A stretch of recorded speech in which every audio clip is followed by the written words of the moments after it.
Hello, guys.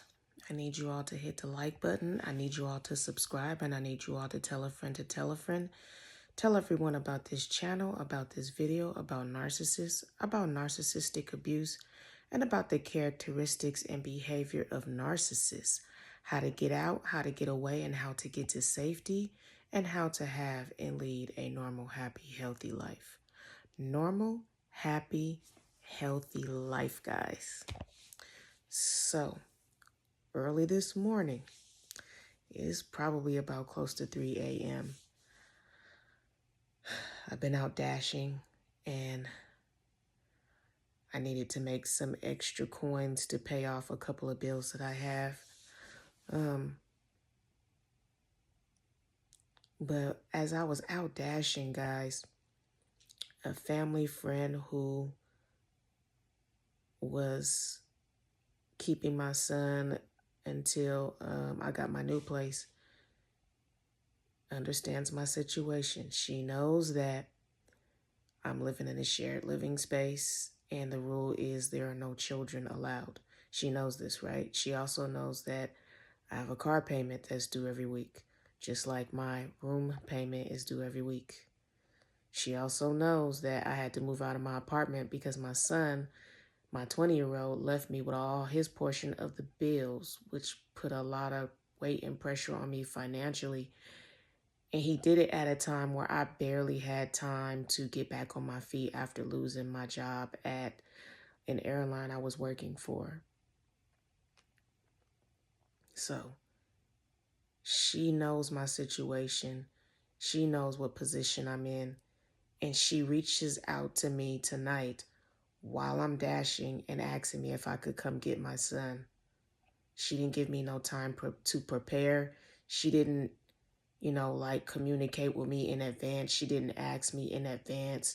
She asked me super last minute. Now, mind you, all the expenses I just mentioned to you all, I have. So if I come get him, I'm going to incur hotel room expense or Airbnb expense, food, because he has to eat, transportation for gas, and whatever curriculars he may want to do while I'm at work. So that's putting more financial stress and burden on my plate. I talked to my family about possibly sending my son back to his dad until I get a place again, because I don't want him out here with me. And I'm in this situation, you know what I mean? So my family was like, well, he's thriving. He's doing well. He's getting good grades. He's doing well in sports. Don't take that away from him. He's thriving. Let him stay where he's at. And it's been bothering me because, I have pride. And my pride don't feel good about allowing my son to stay with somebody that's not his mother, that's not his father. I just feel very uncomfortable about it. I feel very irresponsible, more so than uncomfortable, because she will never harm him or anything like that. I trust her. But I just feel irresponsible letting him stay there like that, and I feel out of place, So my family is all for it. They don't take that away from him. Don't move him. Let him stay where he is until you get your things in order, until you get your affairs in order, until you get your ducks in a row. And I'm like, okay.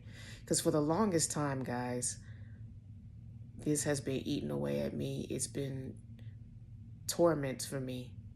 But after my family was like, no, leave him where he at, that kind of took a little bit of pressure off my shoulders, but still in the back of my mind and deep down in my soul, I just feel like I'm failing as a mom. Now, I'm sharing this with you all because I'm being very vulnerable with my audience. Why am I sharing this?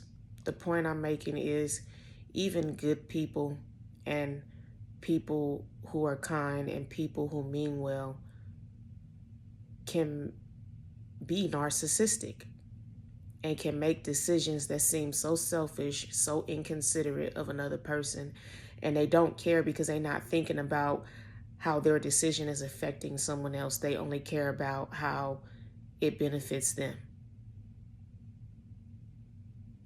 So I don't believe this person is a narcissist. She doesn't show any characteristics or traits of being a narc, but she has some very selfish tendencies. You know what I mean? And she came at me the first time I tried to get my son. You know what I mean? So first off, she made me feel bad about coming to get my son.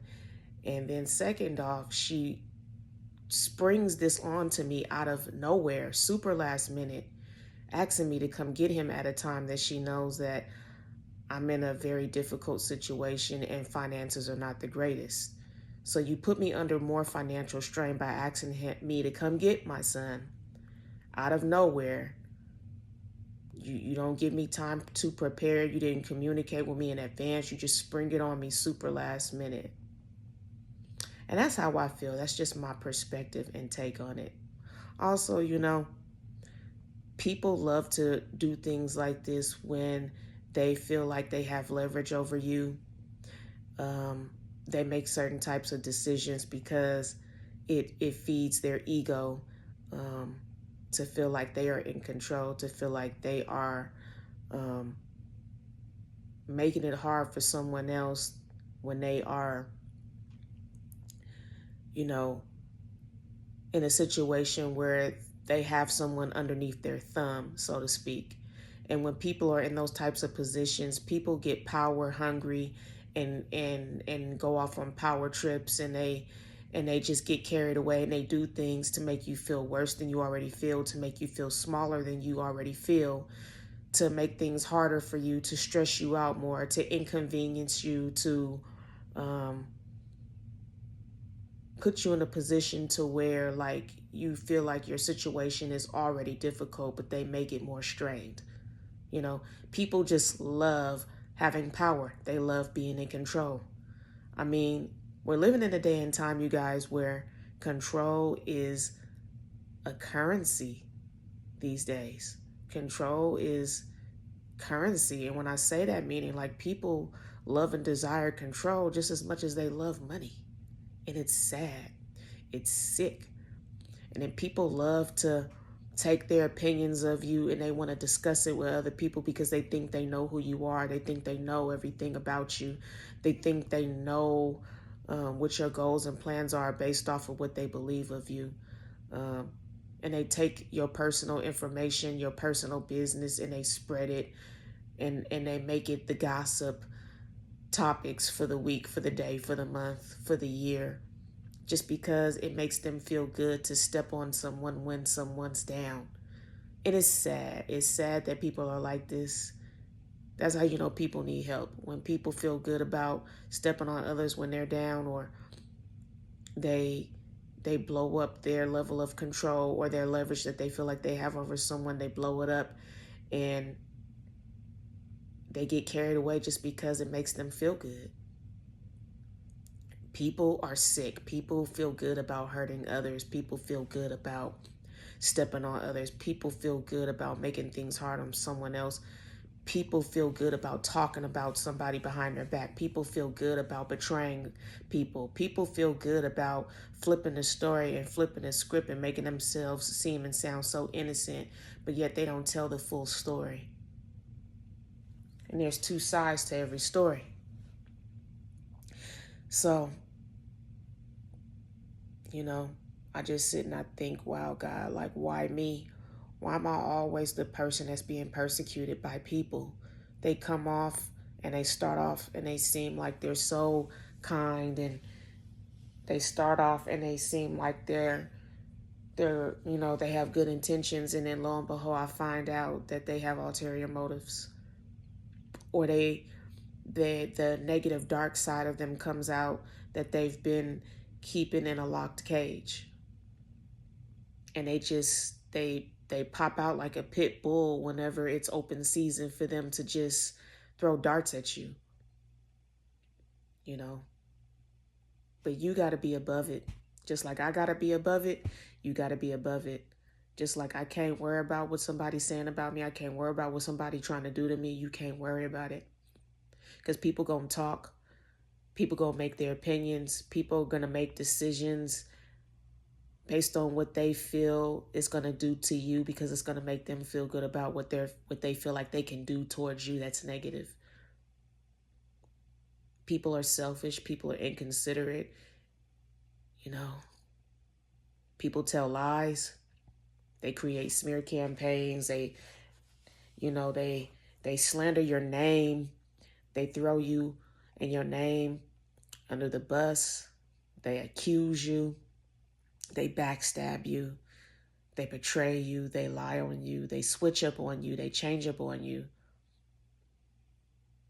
And the moment that they feel like you about to win, that's the moment they want to act like an a-hole. The moment that they can sniff success or sniff you winning is the moment they want to turn into these devils. The moment they want to turn into a butthole. The moment they want to ruffle your feathers.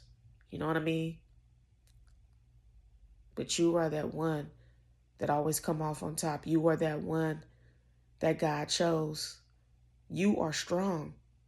You're stronger than you realize. That's why people continue to torment you, attack you, target you, mess with you, bother you, provoke you, irritate you, disappoint you, lie on you, make things harder for you. But you always find a way to get through each and every situation. You always find a way to persevere and push through, because God has given you that strength that you need to keep going, to get through another day, another minute, week, hour, year, month. God has given you that strength that you need to trust in Him. And despite what's going on, despite what's happening to you, you still choose to pray and get on your knees and ask God to help you. You still trust in God. You trust God with your life in spite of, while everyone else is looking to the world for their answers and their solutions. When you need your answers and your solutions, you look to God. But when they're looking for solutions and answers, they look into the world. They're getting fed by the world, and their spirit is dark. Their spirit is tainted. Their ways are beneath you. They're low vibrational. They're jealous because you are a high vibrational person, and they want to bring you down to their level. Misery loves company, and people gonna do everything they can to bring you down to their level because you too high above them. You constantly are the reminder of how small they are, how little they are, how much less they are, how much work they actually have to put in to be better and do better. You remind them of that. Your light irritates their demons. They jealous of you because you got it. You carry on. You do what you got to do. You mind your business. You ain't bothering nobody. You give people the benefit of a doubt. You treat people the way you would like to be treated.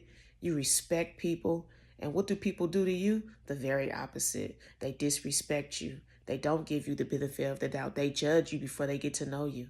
They make an opinion of you before they even know who you are. They take one good look at you and they think they know who you are. Shame on them. Shame on them.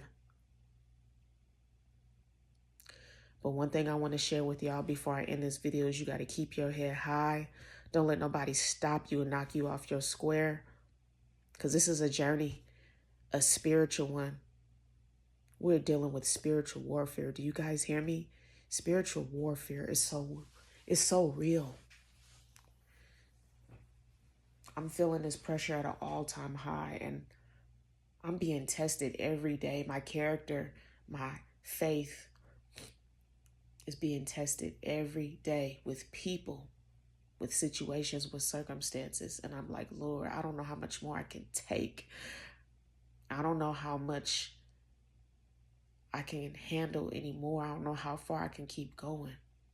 But I rely on God to give me that strength. I don't rely on my own strength. And I know that's how you guys are feeling too. Y'all feeling like, wow, how much more of this can I keep taking? People keep talking about me, keep slandering my name, keep passing judgment on me, keep throwing darts at me, keep creating circumstances that's making it hard for me, keep doing me wrong, keep lying to me, keep leading me to believe that they good and they not. They got ulterior motives, but then they want to act like, oh, they have the best intentions for me in the world, but really they don't. It's all about them and how they can benefit. They take my kindness for weakness. I know that's how y'all feeling because that's how I'm feeling too. We in this together, you know. I know you're tired. I know you feel like, wow, man, when is this going to end? Every time I look up, it's always something. If it ain't one thing, it's always something else. But you are that one that continue to trust in God and rely on God. You know what I told God in my car? I said, God, I trust you in my life. I sure did. And I know that's what you have done too. You told God you trust him with your life in spite of.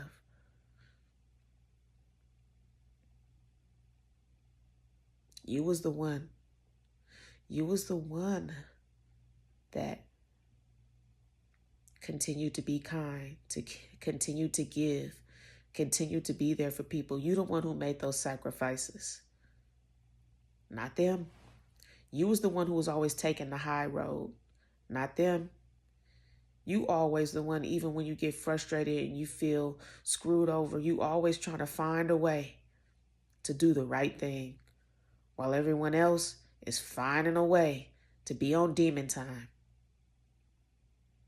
Because that's all they are, is people on demon time. Well, this is the end of the video here. I love you guys. Peace and blessings to you all. And remember what I said, you keep your head up high. Always keep God first and keep moving, because this is spiritual warfare. And we cannot allow the devil and his agents to win.